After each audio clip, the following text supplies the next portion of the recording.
Assalamualaikum warahmatullahi wabarakatuh. Pada video praktikum ekonometrika ini akan digunakan software Stata untuk melakukan analisis ECM atau Error Correction Model, salah satu analisis multivariate time series. Berikut ini adalah data yang akan digunakan dalam praktik analisis ECM.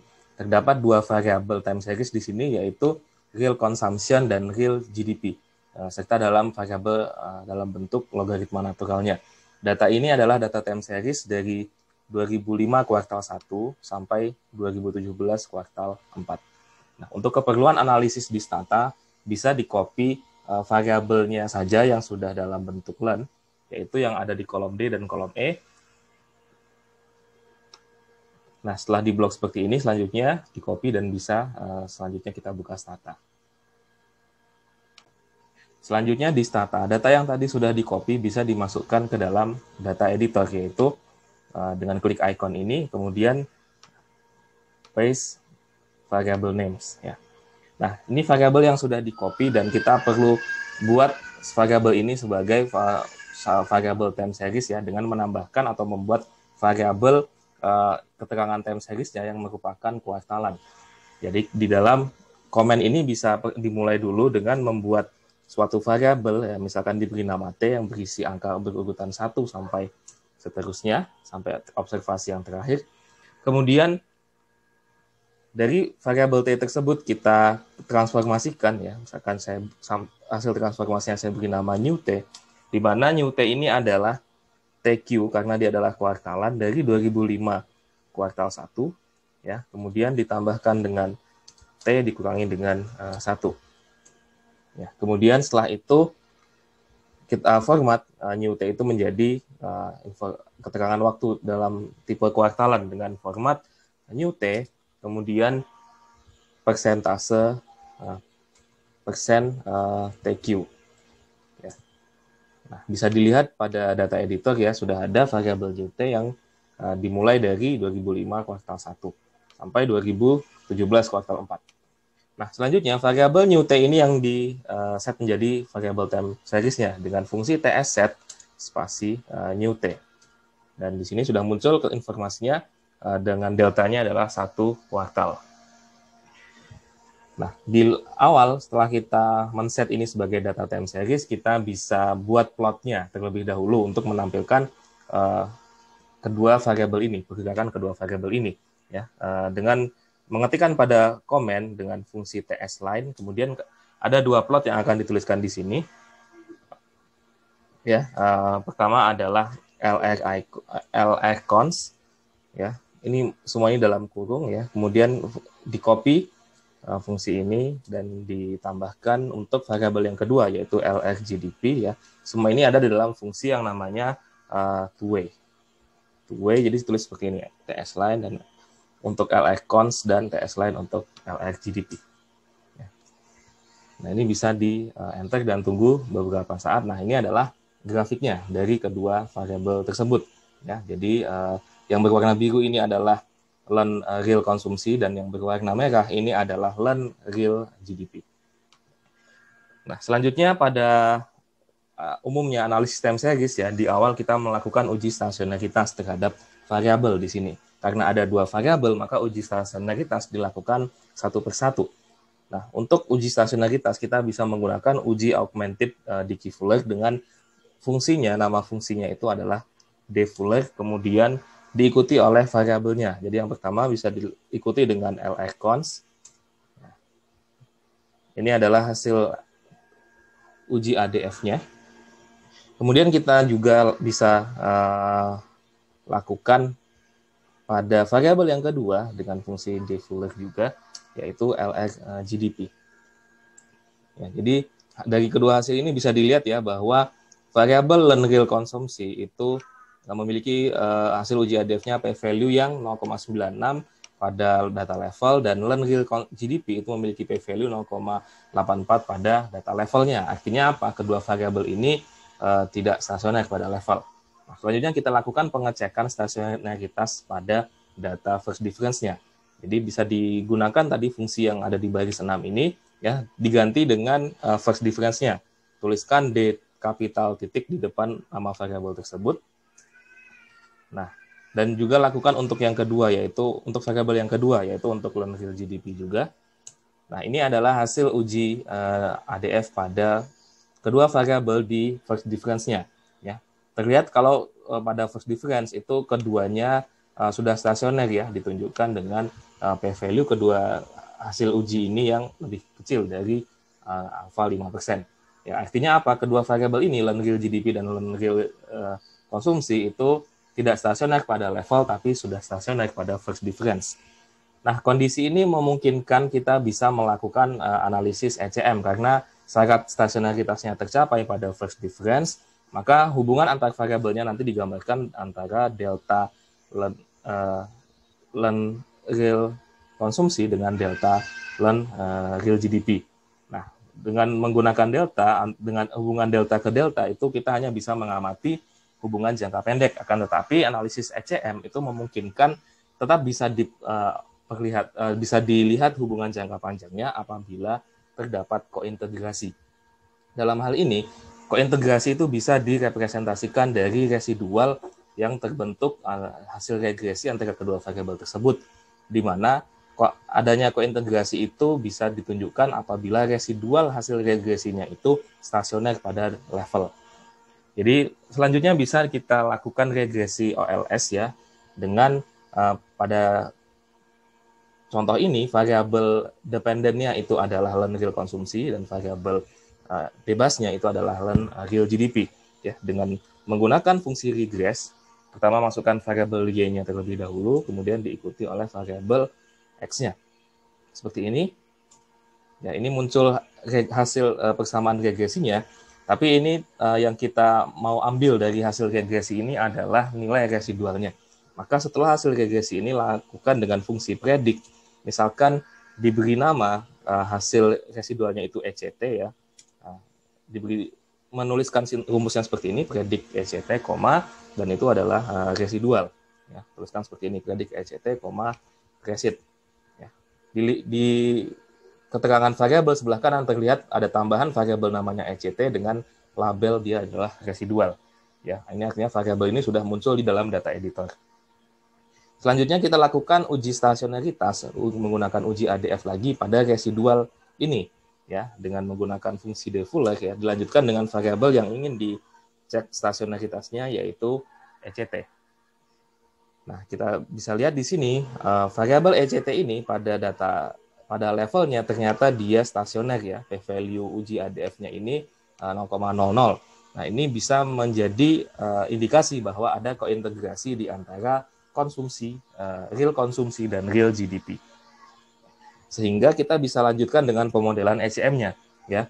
Pemodelan ECM ini menggunakan model OLS biasa. Nah, tapi pada model ECM variabel y dan x-nya tadi dinyatakan dalam bentuk first difference-nya.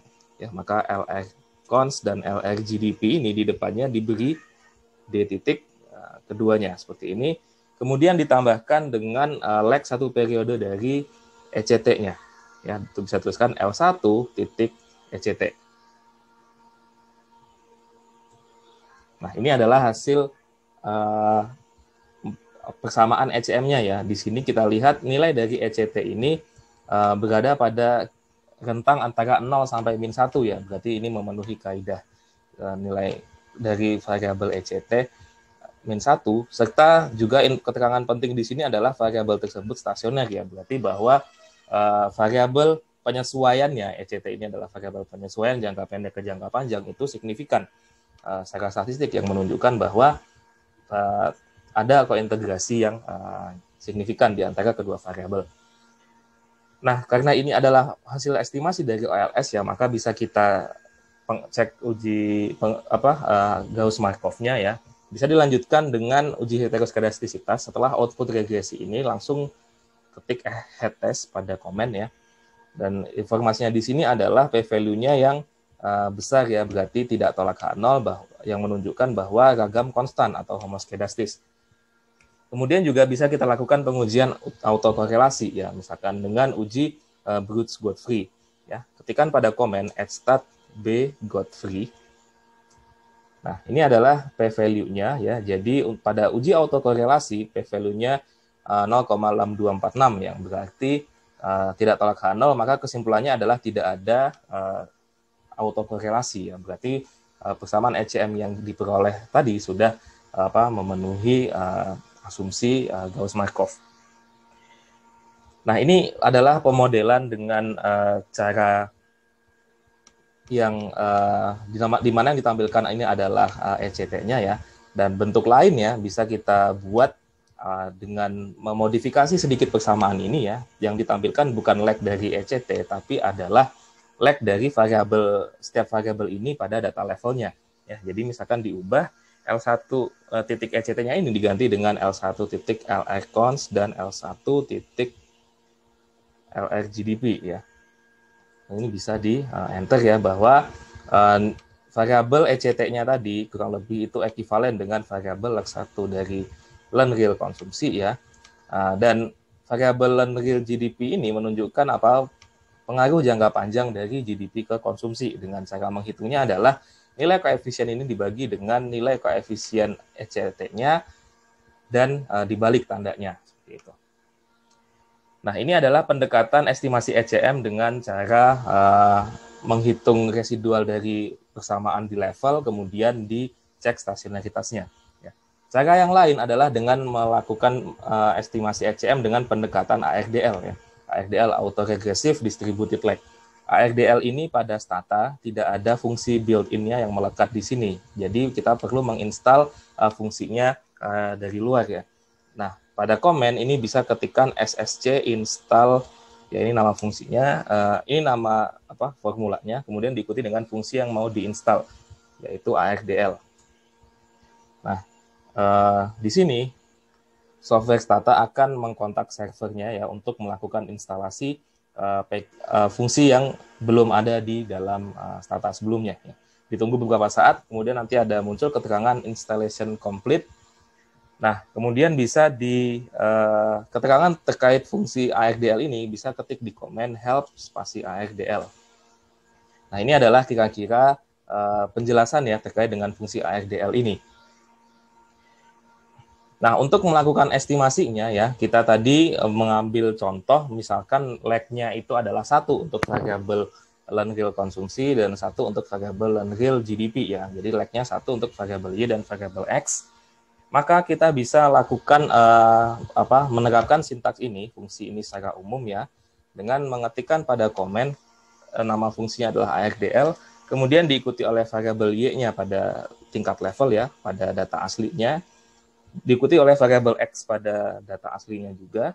Nah, kemudian keterangannya bisa dimasukkan lag-nya ya, dengan lag seperti ini ya, masukkan 1. Ya, bisa juga tuliskan seperti ini ya, 1 untuk Y dan 1 untuk X ya. Maka ini adalah estimasi ARDL 1-1 ya. Dan apa yang mau diambil dari hasil estimasinya ini selanjutnya kita lakukan atau kita tampilkan koefisiennya ini dalam bentuk ECM-nya. Nah, caranya kita gunakan lagi fungsi yang tadi ditambahkan di belakangnya itu adalah EC1 ya. Untuk menunjukkan bahwa pada tampilan ECM-nya dari fungsi ARDL tersebut.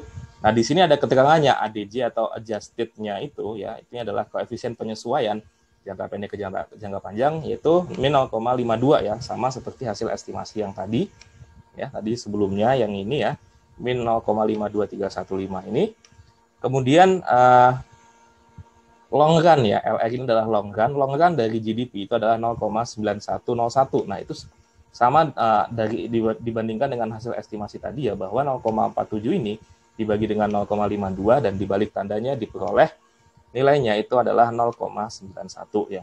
Kemudian ini adalah short run atau nilai dari variabel bebasnya. Perhatikan ini adalah D1 yang berarti adalah delta, sedangkan kalau yang long run ini adalah dalam level ya, tapi lag 1 periode. Nah, ini bentuk ECM-nya ya. Nah, untuk menunjukkan apakah ada kointegrasi ya atau tidak ya, kita lakukan bound test namanya ya.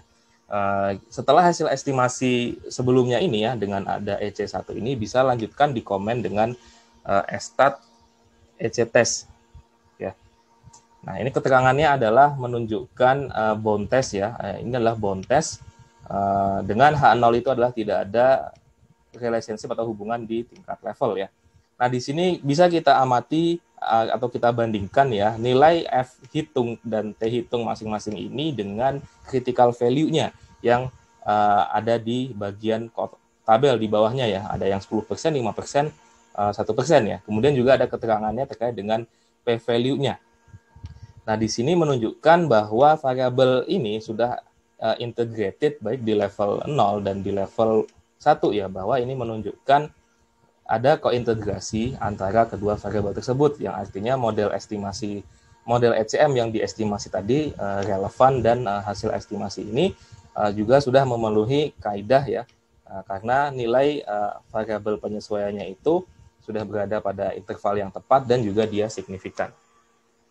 Nah, ini adalah penjelasan singkat terkait dengan analisis ECM dengan menggunakan stata ya. Sekian, terima kasih, selamat mempraktekkan. Semoga bermanfaat. Wassalamualaikum warahmatullahi wabarakatuh.